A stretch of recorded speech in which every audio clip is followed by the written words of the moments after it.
In this video, I'm going to show you a system of equations problem that ends up having infinite solutions.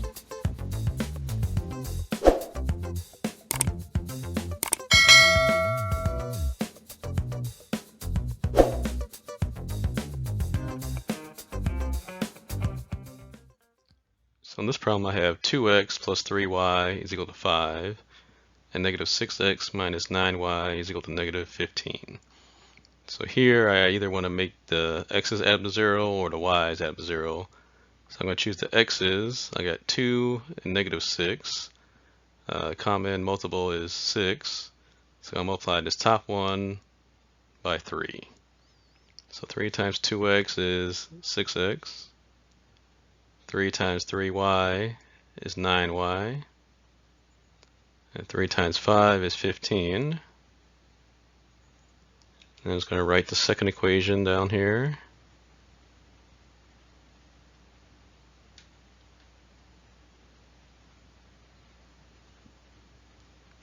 And I'm going to add them together. 6x minus 6x is 0.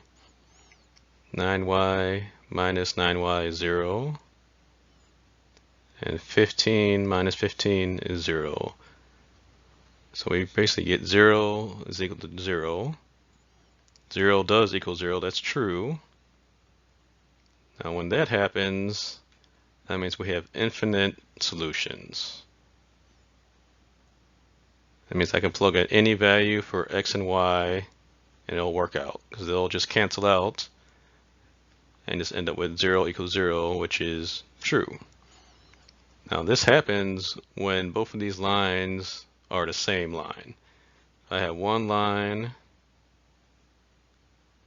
and then the same line right on top of it.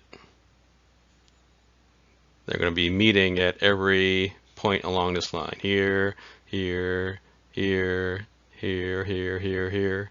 So there can be infinite number of lines since these lines go on forever. So when you're solving a system of equations, if the x's and y's cancel out and both sides of the equation equal the same number, in this case 0 equals 0, you're going to have infinite solutions.